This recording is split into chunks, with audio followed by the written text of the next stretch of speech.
പൊക്കിയിട്ട് കോട്ട കണ്ടു. നീ പേടിക്കണ്ട, നീ ഇറങ്ങി ഒരൊറ്റ സ്തോത്രം ഇതിലപ്പോ വിശ്വസിക്കുന്നത് അധികാരത്തിന് പ്രാപിച്ച അഭിഷേകം ഒന്ന് യൂസ് ചെയ്യാൻ തയ്യാറായ ദൈവത്തിന് ഉപയോഗിക്കാൻ പോകും.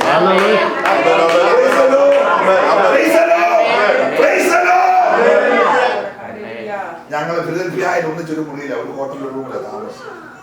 അപ്പൊ എന്റെ ബ്ലഡ് പ്രഷർ വളരെ അങ്ങ് കൂടി. 195 135 വരെ. എന്റെ ഇടത്തെ കാലും ഇടത്തെ കൈയും ഒക്കെ മരച്ചു. എന്റെ ഹാർട്ട് ഇതിനകത്തോട്ട് ഈ മസിൽ വിറയ്ക്കുന്ന പോലെ ഇങ്ങനെ വിറയ്ക്കാൻ തുടങ്ങി. എന്റെ തലയ്ക്കകത്ത് ഭയങ്കരമായ വേദനയുണ്ടായി. എന്റെ മനസ്സിൽ ഭയങ്കര മരണഭീതിയുണ്ടായി. ഞാൻ എന്തെങ്കിലും സംഭവിച്ചാൽ എന്നെ ഇവിടെ താമസിപ്പിക്കുന്ന വീട്ടുകാർക്ക് കഷ്ടകാലമാകുമല്ലോ. ഒന്നാമതോടെ ജോലിയില്ല, പൈസ ഇല്ല, ഇനി എൻ്റെ ബോഡിയും കൊണ്ട് നാട്ടിൽ പോകേണ്ടി വന്നാൽ അവരുടെ ഗതികേട് എന്തായിരിക്കും എന്നൊക്കെ ഞാനിങ്ങനെ മനസ്സിൽ ചിന്തിച്ച് ഒത്തിരി ഭാരപ്പെടുന്ന നിലയിലേക്കൊക്കെ നീങ്ങി. അപ്പൊ ചോദിച്ചാൽ രാവിലെ ഒന്നിച്ചിരുന്ന് ഞങ്ങൾ പ്രാർത്ഥിച്ചു. ഒന്നേ പാസ് മരുന്ന് കഴിക്കണം, അല്ലെങ്കിൽ ബീപി നോർമലാണ്. പ്രാർത്ഥിച്ചു. രണ്ട് കാര്യം സ്വതന്ത്രം ഇപ്പൊ ചോദിച്ചാലെ കൊണ്ട് തന്നെ ഞാൻ പറഞ്ഞു എന്റെ ഇതെല്ലാം കൊണ്ട് പരിശോധിച്ച് വരാൻ പറഞ്ഞപ്പോ ഇപ്പൊ വന്നപ്പോ എല്ലാം നോർമലാണ്. ഇന്നലെ നല്ല ഐസ്ക്രീം ഒക്കെ കഴിച്ചിട്ട് രാവിലെ 98 ഉള്ളൂ ഡയബറ്റീസ്. ഒന്നുകിൽ സൗഖ്യമാകണം, അല്ലെങ്കിൽ മരുന്ന് കഴിക്കണം. നിന്നിൽ വ്യാപരിക്കുന്ന ദൈവശക്തിയാണ്. നിനക്ക് സകലത്തെയും കീഴ്പ്പെടുത്താൻ കഴിയുന്ന അഭിഷേകമാണ്. നീ ഇന്ന് രാത്രി നിന്നിൽ വ്യാപരിച്ച ശക്തിയെ കുറിച്ചൊന്ന് വിശ്വസിക്കണം. പൗലോസ് അതാ പ്രാർത്ഥന, കർത്താവ് ഇവരുടെ ഹൃദയത്തിൽ ചിന്തിക്കണം, പ്രകാശിക്കണം. ഇവർ വ്യാപരിക്കുന്ന ദൈവരുടെ അളവറ്റ വലിപ്പം ഇന്നതെന്നറിയാൻ ഇവരുടെ കണ്ണുകൾ എന്ത് ചെയ്യണം? ഇന്ന് രാത്രിയുടെ കണ്ണുകൾ തുറക്കണം.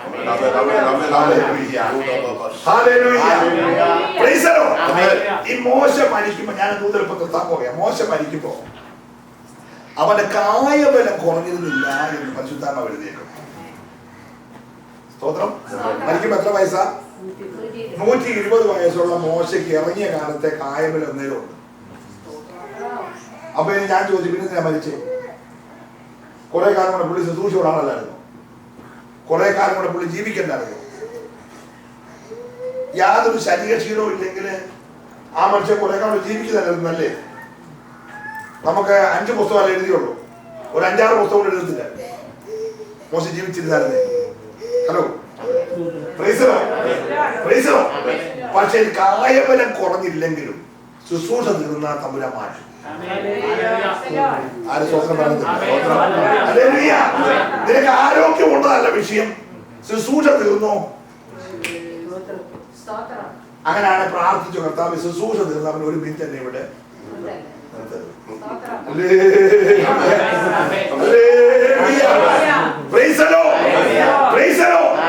അപ്പൊ ഞാൻ പിന്നെ ചോദിച്ചു, കർത്താവേ അങ്ങനെ ശുശ്രൂഷ തീർന്നവിടെ എടുത്തതെങ്കിൽ ഈ കായബലം കുറയാൻ കാര്യം മറുപടി ഉണ്ട്. കോരേബി കയറിയിട്ട് ഇറങ്ങി ഒരു ശുശ്രൂഷയും പ്രാപിച്ചുകൊണ്ട് പിന്നെ 40 കൊല്ലം പോകല്ല. സ്തോത്രം, സ്തോത്രം. കോരേബിന്റെ കൃപ ഇസ്രായേൽ മക്കളെ വിധിക്കാൻ മാത്രമേ ഉള്ളൂ. പക്ഷെ ജനത്തെ നടത്തണമെങ്കിൽ സീനായി കയറണമായിരുന്നു. ഹലോ, നിന്നെ ഒരു പർവ്വതം കയറ്റിയത് ഒരു ശുശ്രൂഷ ചെയ്യാൻ. അതുകൊണ്ട് നീ ആളുകളെ വരെ ശുശ്രൂഷയോടെ നടക്കരുത്. കാസരി തിരിച്ചിട്ട് കറങ്ങി അതിന്റെ ഒരു അക്ഷരങ്ങളും വായിക്കുന്ന മേലോട്ട് നിൽക്കാതെ നീ കോരേബി പ്രാപിച്ചത് ഇസ്രായേൽ മക്കളെ മിസ്രൈമിൽ നിന്ന് വിടുവിക്കാൻ. പക്ഷെ മരുഭൂമി നടത്താൻ നീ സീനായി എന്ത് ചെയ്യണം? സ്തോത്രം. കോരേബിൽ കയറിയപ്പോൾ ഉള്ളിനകത്ത് തീയാ കണ്ടേ, പക്ഷെ സീനായി കയറുമ്പോൾ ഉള്ളിനകത്ത് തീയല്ല. നീ അടുത്ത പർവ്വതം കയറി കുഞ്ഞി അതുവരെ കണ്ടിട്ടില്ലാത്തത് ഇടിമുഴക്കം, കൂരിട്ട്, അന്ധതമസ്. ദൈവത്തെ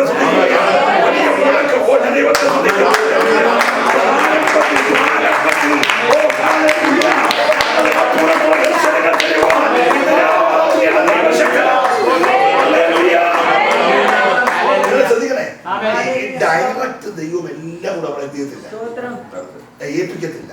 നിന്നെ ഉള്ളിനകത്ത് തീ കാണുമ്പോൾ പേടിക്കാതെ നീ അടുക്കുന്നുള്ളത് കർത്താവ് എന്ത് ചെയ്യും?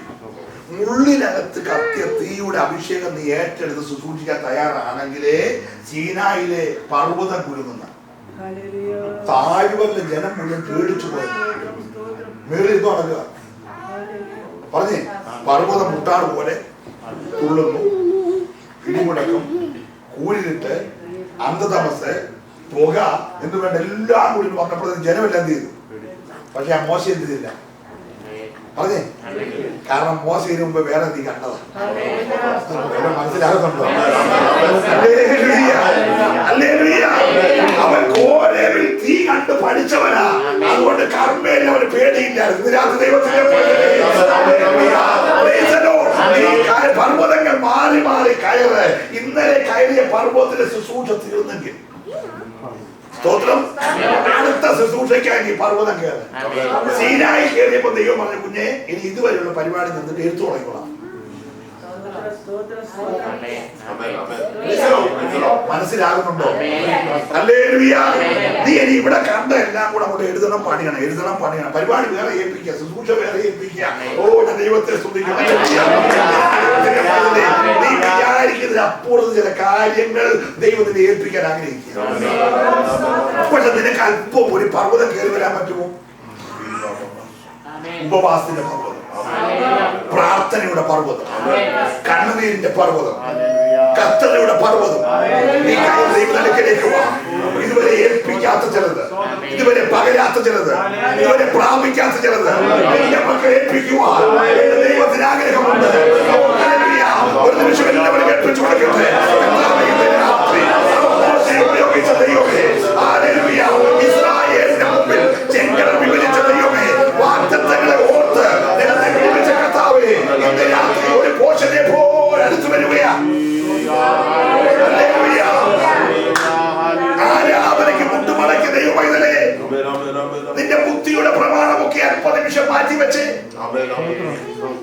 ഒരു പോഷനെ പോലെ, ഒരു ബലഹീനനെ പോലെ, ഒരൊന്നുമില്ലാത്തവനെ പോലെ നീ ദൈവത്തിലേക്ക് അടുത്തു വന്നേ. യാക്കോബിനെ പോലെ ഒരു നിമിഷം മല്ലുപിടിക്കാൻ തയ്യാറായേ. ഇതുവരെ കേട്ടിട്ടില്ലാത്ത ദൈവശബ്ദം, ഇതുവരെ കണ്ടിട്ടില്ലാത്ത തേജസ്, ഇതുവരെ പ്രാപിക്കാത്തൊരു അഭിഷേകത്തിന്റെ പകർച്ച, ഇതുവരെ ചെയ്യാത്ത ശുശ്രൂഷയുടെ ആഴങ്ങൾ ദൈവജനത്തെ ഏൽപ്പിക്കാൻ പോലെ വ്യക്തമായി ദൈവാത്മാവ് പ്രവചനാത്മാവിൽ ഇടപെടുകയാണ്. ഇതുവരെ ചെയ്തിട്ടില്ലാത്ത ചില ആഴമായ ശുശ്രൂഷയുടെ പകർച്ചയ്ക്കായി